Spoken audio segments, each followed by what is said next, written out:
बिस्मिल्लाहिर्रहमानिर्रहीम। अस्सलाम वालेकुम फ्रेंड्स, आप देख रहे हैं TS knowledge TV YouTube channel और मैं हूं आपका मेज़बान तारिक सुल्तान।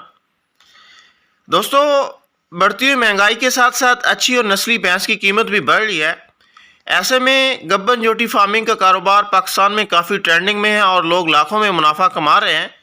आज की इस वीडियो में आपको एक ऐसे फार्म का विज़िट करवाया जा रहा है जहाँ पे मुख्तलिफ़ मंडियों से, मुख्तलिफ़ किसानों से और मुख्तलिफ़ जो डीलर हैं उनसे अच्छी और नस्ली जोटियाँ ख़रीदी जाती हैं, फिर उनको फार्म पे लाके प्रेग्नेंट करवाया जाता है और तैयार करके मार्केट में सेल की जाती हैं।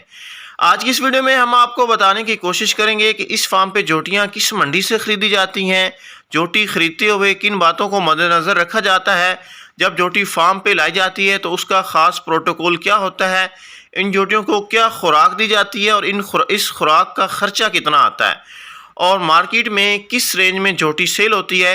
ये सारी बातें आज की इस वीडियो में हम डिस्कस करेंगे और हम आपको मिलवाते हैं जहाँ के जो मुंशी है, मुंशी मोहम्मद नवाज़ साहब, और उनसे ज़रूरी बातें डिस्कस करते हैं। तो आइए मोहम्मद नवाज़ साहब के पास और इनसे पूछते हैं। जी अस्सलाम वालेकुम नवाज़ भाई। वालेकुम अस्सलाम जी। नवाज़ भाई, अपना तारुफ करवा दें कि हम इस वक्त कहाँ पे खड़े हैं। असी जी पिंड किरोड़े वाला, तहसील शाहपुर, ज़िला सरगोदा। कर्नल खिजर फार्म है जिहदे ते असी मौजूद हाँ। मैं मुंशी हाँ कर्नल खिजर साहब दा, ते इत्थे मैनेजर हाँ, काम कराना फार्म ते। अच्छा, अपना नवाज़ भाई यह दसो कि इस फार्म ते तकरीबन कितने जानवर ने टोटल, छोटे बड़े? इस फार्म ते जी टोटल जानवर 80 एक बन वैंदा जी, निक्का वड्डा, जिहदे विच दुंबे भी हैं, कुछ गावां भी हैं, बाकी छोटे जानवर भी हैं, ते कम अज़ कम 50-55 जानवर जिहड़ा जोटियां हैं साडे कोल, जिहदे चों 25-30 जोटियां गब्बन हैं। बकाया जोटियां सब फंडर लियानियां ही, उहदे चों कुछ महीने दे अंदर अंदर प्रैगनेंट हो चुकियां न, तकरीबन 25 जोटियां प्रैगनेंट हो चुकी हैं। अच्छा नवाज़ भाई, यह दसो कि जो फार्म है इससे तकरीबन कितने जानवरों का सेट है, मतलब थोड़ा कि कितना जानवर रखने का प्लान है? इधर ते साड़ा जी जानवर ते तकरीबन 200 तो 250 रखने का प्लान है। वैसे असा नर्सरी काम शुरू किया, लियाने तैयार करके बेचने। ये काम है साड़ा। फार्म नू ना कवर करो। अच्छा ठीक है, ते साड़ा ये सेट ता जानवरों का है, 200 जानवर का साड़ा फार्म है। अच्छा, मतलब फ्यूचर में तुसी 200 जोटी रखनी है? जी 200 जोटी रखने का साड़ा प्रोग्राम है। अल्लाह पाक कामयाबी देसी। अच्छा अपना नवाज़ भाई, यह दसो कि तुसी जोटियां की खरीदारी कित्थों करदे हो? असी जोटियां की खरीदारी मुख्तलिफ एरिया च भी करते हैं। ज़्यादातर साड़ी खरीदारी है लुडन मंडी की। बकाया नीली रावी दे भी मुख्तलिफ एरिया च असी जोटी खरीद लिया। इत्थों भी अगर सानू कोई 10 पै जाए भाई चंगी जोटी किसी जगह ते खड़ी है, जोटी अच्छी होनी चाहिए किसान दे को, वो भी असी खरीद लेने। लाख तो 1.5 लाख तक साड़ी जोटी की खरीद होती है। अच्छा, मतलब 1 लाख तो लेके 1.5 लाख तक जोटी की क्वालिटी चेक करके खरीदे? चेक करके खरीद लेने, जोटी की क्वालिटी ही होती है। अच्छा, जोटी जो खरीदारी तुसी करदे हो उन विच तुसी किहड़ी चीज़ां वेखदे हो कि मतलब क्वालिटी वाली? एक बंदा जिहड़ा नवां जोटी फार्म बनाना चाहे या जोटी फार्मिंग शुरू करना चाहे, उन्होंने किस तरह पता चलेगा कि जोटी अच्छी किस तरह होंदी? ये जी जोटी दी उन क्वालिटियां वेखनियां चाहिए। जोटी दी पहले नंबर ते वेल चंगी होवे, ताना जिन्हों पंजाबी च असीं आखदे हां, उर्दू च वेल हो गई, वेल लंबी होनी चाहिए। दूजी है कि जोटी दे थण जिहड़े न वो विरले खुले होने चाहिए, फासले ते जो चौरस पीढ़ी दे पावे होंदे न। तीजे नंबर ते जोटी दी सजावट जिहड़ी खूबसूरती है वो सिंघां ता आवेंदी है। सिंघ छोटा होना चाहिए, मुट्ठी भर। ठीक है, बड़ा खुला सिंह होवे, मुट्ठी भर चूर कुड़ा सिंह होवे। ठीक है, बाकी कुछ लोग आपो आप मुख्तलिफ पसंद होंगी। कुछ बंदे जड़े बलियां जोटियां पसंद करते हैं, जिन्होंने पंजाबी झजियां भी आखी हुई। कुछ बंदे शाह कालियां जोटियां पसंद करते हैं, वो अपनी अपनी किसी की पसंद है। लेकिन जोटी दी क्वालिटियां ये हैं कि जोटी खूबसूरत होने वास्ते वो सिंह छोटे होने चाहिए, मुट्ठी भर। जोटी की क्वालिटी नस्ल ये होनी चाहिए कि उसकी चमड़ी बिल्कुल बरीक हो। जिन्नी जोटी की चमड़ी बरीक हो सी इन्नी उदों धील ज़्यादा हो सी गई, तैयार हो सी उसका रेट ज़्यादा हो सी गया। वेल चंगी हो सस गई, उसका रेट ज़्यादा हो सी। अखां इस दौर दे ज़्यादातर बंदे बिल्लियां पसंद करते हैं, ਜਿਹੜੀਆਂ सफेद अखां कीਆਂ वेंदियां बिल्लियां अखां पसंद करते हैं। साढ़े कोल जोटियां बिल्लियां अखां वालियां भी हैं, कालियां अखां वालियां भी हैं, जो किसी की पसंद है। अच्छा, तो दूसरी गल है दसो नवाज़ भाई ਕਿ ਜਦੋਂ ਤੁਸੀਂ ਝੋਟੀ ਲੈ ਆਉਂਦੇ ਹੋ ਖਰੀਦ ਕੇ ਫਾਰਮ ਦੇ ਉੱਤੇ, ਤੁਸੀਂ ਆਉਂਦੇ ਹੋ ਦੂਸਰੇ ਜਾਨਵਰਾਂ ਦੇ ਨਾਲ ਪਾ ਦਿੰਦੇ ਹੋ ਜਾਂ ਉਸ ਨੂੰ ਅਲੱਗਾ ਰੱਖਦੇ ਹੋ, ਔਰ ਕੋਈ ਵੈਕਸੀਨੇਸ਼ਨ ਵਗੈਰਾ ਜਾਂ ਕੋਈ ਡਿਵਰਮਿੰਗ ਜਾਂ ਕੋਈ ਪ੍ਰੋਟੋਕੋਲ ਵਗੈਰਾ ਉਸ ਦਾ ਹੁੰਦਾ ਹੈ? ਉਸਦਾ ਜੀ ਪ੍ਰੋਟੋਕੋਲ ਹੁੰਦਾ ਹੈ, ਵੈਕਸੀਨ ਹੈ। ਆਤਫ ਭਾਈ ਹੋ ਰਿਹਾ ਇਹ ਸਾਡੇ ਡਾਕਟਰ ਸਾਹਿਬ ਹਨ ਜੀ, ਸਪੈਸ਼ਲ ਅਸੀਂ ਇਹਨਾਂ ਨੂੰ ਉਹ ਕਿੱਦਾਂ ਗਿਆ ਡਾਕਟਰ ਸਾਹਿਬ ਹਨ ਸਾਡੇ ਸਪੈਸ਼ਲ, ਇਹਨਾਂ ਦੀ ਡਿਊਟੀ ਹੈ। ਇਹਨਾਂ ਰੋਜ਼ਾਨਾ 2 ਟਾਈਮ ਨਾ ਹੁੰਦਾ, 1 ਟਾਈਮ ਜ਼ਰੂਰ ਚੱਕਰ ਲਾਣਾ ਹੁੰਦਾ ਹੈ ਡੇਲੀ। ਇਹ ਵੈਕਸੀਨ ਜਿਹੜਾ ਜਾਨਵਰ ਸਾਡਾ ਨਵਾਂ ਹੁੰਦਾ ਅਸੀਂ ਉਹਨੂੰ ਕਮ ਅਜ਼ ਕਮ 3 ਤੋਂ 5 ਦਿਨ ਤੱਕ ਅਲੱਗ ਰੱਖਦੇ ਹਾਂ। ਠੀਕ ਹੈ ਵੈਕਸੀਨ। ਅੱਛਾ, ਤੁਹਾਡੇ ਮੁਤਾਬਿਕ 3 ਤੋਂ 5 ਦਿਨ ਉਸ ਜਾਨਵਰ ਨੂੰ ਅਲੱਗਾ ਰੱਖ ਕੇ ਉਸ ਦੀ ਡਿਵਰਮਿੰਗ ਵੀ ਕੀਤੀ ਜਾਂਦੀ ਹੈ। ਅਗਰ ਉਹਨੂੰ ਕੋਈ ਸਕਿਨ ਦਾ ਮਸਲਾ ਹੋਵੇ ਉਹ ਵੀ ਹੱਲ ਕੀਤਾ ਜਾਂਦਾ ਹੈ, ਔਰ ਉਸ ਦੀ ਮੌਸਮੀ ਜਿਹੜੀ ਵੀ ਸ਼ੈਡਿਊਲ ਦੇ ਮੁਤਾਬਿਕ ਵੈਕਸੀਨ ਹੋਵੇ ਉਹ ਕੀਤੀ ਜਾਂਦੀ ਹੈ, ਔਰ ਉਸ ਤੋਂ ਬਾਅਦ ਉਸ ਨੂੰ ਦੂਸਰੇ ਜਾਨਵਰਾਂ ਦੇ ਵਿੱਚ ਸ਼ਾਮਿਲ ਕੀਤਾ ਜਾਂਦਾ ਹੈ। ਅੱਛਾ ਨਵਾਜ਼ ਭਾਈ, ਇਹ ਦੱਸੋ ਕਿ ਕਿਤਨੇ ਟਾਈਮ ਤੱਕ ਝੋਟੀ ਇੱਥੇ ਸਟੇ ਕਰਦੀ ਹੈ? ਝੋਟੀ ਜੀ ਜਿਹੜੀਆਂ ਝੋਟੀਆਂ ਸਾ ਗੱਭਣ ਪਾਈਆਂ ਹੀ ਆ ਨਾ, ਉਹ ਤਕਰੀਬਨ ਕੁਝ ਝੋਟੀਆਂ ਨੇ ਮਹੀਨਾ ਸਟੇ ਕੀਤਾ, ਫਰੋਖਤ ਹੋ ਗਈਆਂ 3-4 ਝੋਟੀਆਂ ਫਰੋਖਤ ਹੋਈ, ਕੁਝ 2 ਮਹੀਨੇ ਬਕਾਇਆ। ਜ਼ਿਆਦਾ ਤੋਂ ਜ਼ਿਆਦਾ ਗੱਭਣ ਝੋਟੀ ਜਿਹੜੀ ਉਹ 3 ਤੋਂ 4 ਮਹੀਨੇ ਸਟੇ ਕਰਦੀ ਹੈ। ਬਾਕੀ ਫੰਡਰ ਝੋਟੀ ਅਸੀਂ ਇਸ ਹਿਸਾਬ ਦੀ ਲੈ ਆਉਂਦੇ ਹਾਂ ਕਿ ਜਿਹੜੀ ਆਉਂਦਿਆਂ ਮਹੀਨੇ ਦੇ ਅੰਦਰ ਪ੍ਰੈਗਨੈਂਟ ਹੋ ਜਾਏ। ਜਿਹੜੀ ਮਹੀਨੇ ਦੇ ਅੰਦਰ ਪ੍ਰੈਗਨੈਂਟ ਹੋ ਗਈ ਉਹ ਜ਼ਿਆਦਾ ਤੋਂ ਜ਼ਿਆਦਾ ਸਟੇ ਕਰ ਲਿਆ। ਮੱਝ ਜਿਹੜੀ ਹੈ ਉਹ 10 ਮਹੀਨੇ ਪੂਰੇ ਕਰਦੀ ਹੈ, 11ਵੇਂ ਸੁੰਦੀ ਹੈ।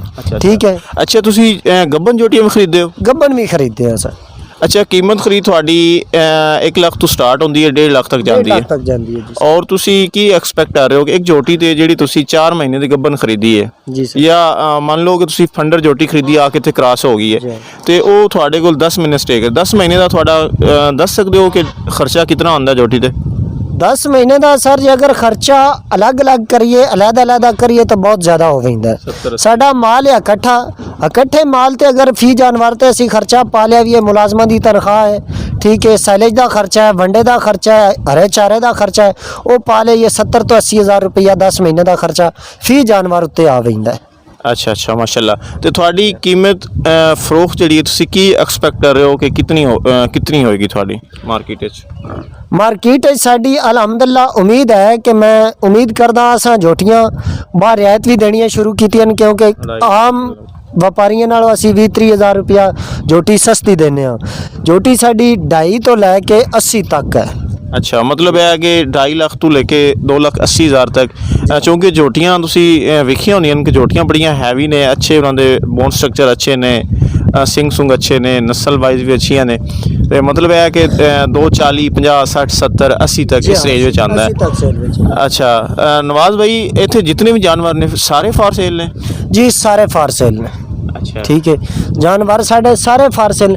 ਜਿਹੜੀਆਂ ਝੋਟੀਆਂ ਹੁਣ ਪ੍ਰੈਗਨੈਂਟ ਹੋ ਚੁੱਕੀਆਂ ਮਹੀਨੇ ਦੇ ਅੰਦਰ ਪ੍ਰੈਗਨੈਂਟ ਹੋਈਆਂ, ਜ਼ਿਆਦਾ ਅਰਸਾ ਨਹੀਂ ਉਹਨਾਂ ਨੂੰ, ਕਿਸੇ ਨੂੰ 20 ਦਿਨ ਹੋਣ, ਕਿਸੇ ਨੂੰ 25 ਦਿਨ ਹੋਣ, ਕਿਸੇ ਨੂੰ 15 ਦਿਨ ਹੋਣ। ਇਹ ਫੰਡਰਾ ਝੋਟੀਆਂ ਸਾਰੀਆਂ ਤੁਹਾਡੇ ਸਾਹਮਣੇ ਆ ਰਹੀਆਂ, ਇਹਨਾਂ ਦੀ ਕੋਈ ਅਸੀਂ ਗਾਰੰਟੀ ਨਾ ਗੱਭਣ ਦੀ ਦੇ ਸਕਦੇ। ਅੱਛਾ, ਮਤਲਬ ਇਹ ਹੈ ਕਿ ਤੁਸੀਂ ਫੰਡਰ ਝੋਟੀ ਲਿਆ ਕੇ ਉਹਨੂੰ ਗੱਭਣ ਕਰਾ ਕੇ ਜਦੋਂ ਕਨਫਰਮ ਗੱਭਣ ਹੋ ਜਾਵੇ 4 ਮਹੀਨੇ 5 ਦੀ 6 ਦੀ ਚੈੱਕ ਹੋ ਜਾਵੇ, ਫਿਰ ਤੁਸੀਂ ਅਗਰ ਕੋਈ ਦੋਸਤ ਲੈਣਾ ਚਾਹਵੇ ਤੇ ਗੱਭਣ ਹੋਵੇ ਜਾਂ ਤਿਆਰ ਹੋਵੇ ਉਹ ਸੇਲ ਕਰ ਦਿੰਦੇ ਹੋ? ਅਸੀਂ ਉਹ ਸੇਲ ਕਰ ਦਸਾਂਗੇ। ਅੱਛਾ, ਤੇ ਝੋਟੀ ਦਾ ਰੇਟ ਉਦੋਂ ਲੱਗੇਗਾ ਜਦੋਂ ਕੋਈ ਦੋਸਤ ਆ ਕੇ ਝੋਟੀ ਵੇਖੇਗਾ, ਪਸੰਦ ਕਰੇਗਾ, ਫਿਰ ਉਹਦੀ ਕੰਡੀਸ਼ਨ ਵੇਖੀ ਜਾਵੇ ਕਿ ਉਹ ਕਿੰਨੇ ਮਹੀਨੇ ਦੀ ਗੱਭਣ ਹੈ, ਤਿਆਰ ਹੈ, ਉਸ ਹਿਸਾਬ ਨਾਲ ਝੋਟੀ ਦਾ ਰੇਟ ਹੋਵੇਗਾ। ਜੀ ਸਿਆਣੇ ਕਹਿੰਦੇ ਨੇ ਕਿ ਕੋਈ ਚੀਜ਼ ਵੀ ਆ ਉਹਨੂੰ ਵੇਖ ਲੈਣਾ, ਖੜਕਾ ਲੈਣਾ, ਵਜਾ ਲੈਣਾ। ਕੋਈ ਇੱਕ ਪੰਜਾਬੀ ਦੀ ਕਹਾਵਤ ਹੈ ਕਿ ਵਾਤਰੀ ਵਾਹ ਲੈਣਾ, ਲਿਆਰੀ ਚੋ ਲੈਣੀ।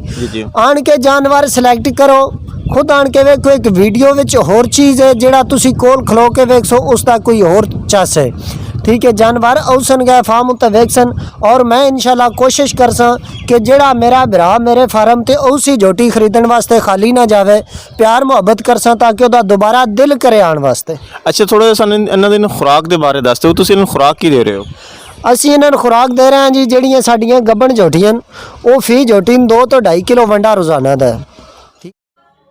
ਮਤਲਬ ਜਿਹੜੇ ਜਾਨਵਰ ਸੂਣ ਦੇ ਕਰੀਬ ਹਨ ਉਹਨਾਂ ਨੂੰ ਆਖਰੀ 2 ਮਹੀਨੇ 2 ਤੋਂ 2.5 ਕਿਲੋ ਵੰਡਾ ਦਿੱਤਾ ਜਾਂਦਾ ਹੈ। ਅੱਛਾ, ਤੇ ਸਬਜ਼ ਚਾਰਾ ਦੇ ਰਹੇ ਹਾਂ, ਵਿੱਚ ਰੂਟੀਨ ਵਾਈਜ਼ ਅਸੀਂ ਸਾਈਲੇਜ ਵੀ ਇੱਕ ਟਾਈਮ ਪੈਂਦੇ ਹਾਂ। ਅੱਛਾ, ਇੱਕ ਟਾਈਮ ਸਾਈਲੇਜ ਹੈ ਔਰ ਮੌਸਮੀ ਸਬਜ਼ ਚਾਰਾ ਹੈ, ਨਾਲ ਹਲਕਾ ਫੁਲਕਾ ਵੰਡਾ ਵੀ ਜਿਹੜੀ ਗੱਭਣ ਝੋਟੀ ਨੇ ਉਹਨਾਂ ਨੂੰ ਵੀ ਦਿੱਤਾ ਜਾ ਰਿਹਾ। ਬਾਕੀ ਫੰਡਰ ਜਿਹੜੀਆਂ ਉਹ ਸਾਡੀਆਂ ਸਾਈਲੇਜ ਔਰ ਚਾਰੇ ਤੇ। ਅੱਛਾ, ਇੱਥੇ ਤਕਰੀਬਨ 80 ਜਾਨਵਰ ਨੇ ਔਰ ਥੋੜਾ 200 ਜਾਨਵਰ ਰੱਖਣ ਦਾ ਪਲਾਨ ਹੈ, ਤੇ ਇਸ ਫਾਰਮ ਵਾਸਤੇ ਜਿਹੜੀ ਜਾਨਵਰਾਂ ਵਾਸਤੇ ਜ਼ਮੀਨ ਹੈ ਉਹ ਕਿਤਨੀ ਹੈ? ਇਹ ਅਸਾਂ 1.5 ਏਕੜ ਜ਼ਮੀਨ ਕਵਰ ਕੀਤੀ। 1.5 ਏਕੜ ਇਹ ਤਾਂ ਸ਼ੈੱਡ ਦੀ ਹੋ ਗਈ ਨਾ? 1.5 ਏਕੜ ਸ਼ੈੱਡ ਦੀ ਬਕਾ ਸਾਰੀ ਜ਼ਮੀਨ ਮੁਰੱਬਾ ਹੈ ਜੀ। 5 ਏਕੜ 5 ਏਕੜ ਹੈ, ਔਰ ਇਸ ਤੇ ਤੁਹਾਡਾ ਪਲਾਨ ਹੈ ਕਿ 5 ਏਕੜ ਤੇ ਤੁਸੀਂ 200 ਜਾਨਵਰ ਕਰਨਾ 200 ਜਾਨਵਰ ਕਰਨਾ। ਤੇ ਇਹ ਫਿਰ ਕਿਸ ਤਰ੍ਹਾਂ ਮੈਨੇਜ ਹੋਏਗਾ, ਸਾइलेज ਤੇ ਔਰ तूड़ी ਤੇ? ਸਾਈਲੇਜ ਤੂੜੀ ठीक है। बाकी कुछ थोड़ा जड़ा है ना 5-4 किले जड़े होंगे मौसमी चारा ला लसांगे, जैसे नेपियर ग्रास हो गया, रोड ग्रास हो गया, जड़े 12 महीने चालू होंगे वो चारे जड़े इंडिया के चारे 12 महीने चालू होंगे, कोई 5-4 किले वो सिलेक्ट कर लेसा जड़ा हरा चारा। अच्छा नवाज भैया दसो कि इत्थे झोटी फार्म दे उत्ते तुहानू मसाइल किहड़े-किहड़े आ रहे हैं? मसाइल सन देखो जी अजे तक मुश्किल तो कोई भी नहीं आई। शुक्र अल्हम्दुलिल्लाह लेबर अच्छी है, अच्छा काम कर रहे हैं साढ़े को बंदे जड़े कर रहे हैं। नहीं मेरा पुछन दा मकसद है कि कुछ लोग आंदे जी जानवर आवाज़ करते हैं झोटी में, आवाज़ करने का मसला आंदा है, जानवर लंगड़ापन आ जाता है, इस तरह के बादी होंदी है, जानवर अच्छा आर्डर नहीं बनाते वगैरह वगैरह। जी अल्हम्दुलिल्लाह अल्लाह ताला दे फजलो करम नाल सन अजे तक इहो जा कोई मसाइल नहीं आया।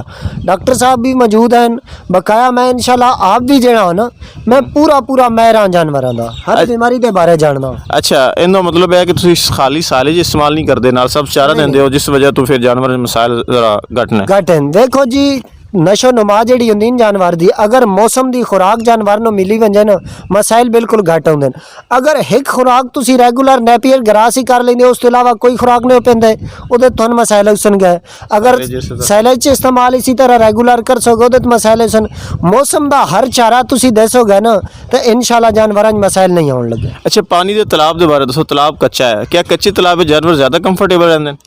जी ये अपनी अपनी सोच है। कच्चा तालाब जड़ा उहदे विच ही हुंदा है कि जानवर थोड़ा जदों घुसदा है गंदा हो वैंदा है, चिक्कड़ लगदा है, लिहाजा जानवर आज़ाद रहिंदा है, खुला रहिंदा है, थल्ले जगह नरम होंदी है, उसनों चलन फिरन आसानी होंदी है। पक्के तालाब दे विच ओ मुश्किल होंदी जानवरां नूं, लेकिन साफ सुथरा रहिंदा है। कच्चे जानवर जड़ा है तालाब इहदे विच जानवर सिर मारिया खुरकिया आगे पीछे मिट्टी ला लई वो थोड़े मसाइल पेश आ वैंदे। अच्छा तालाब का होना ज़रूरी है जानवर वास्ते, मझां वास्ते? मझां दे वास्ते तालाब होना बहुत ज़रूरी है। जितनी ज़रूरी मझां वास्ते खुराक है ना इन्नी तालाब भी ज़रूरी, क्योंकि एक पानी का परिंदा न मझां पानी का परिंदा न।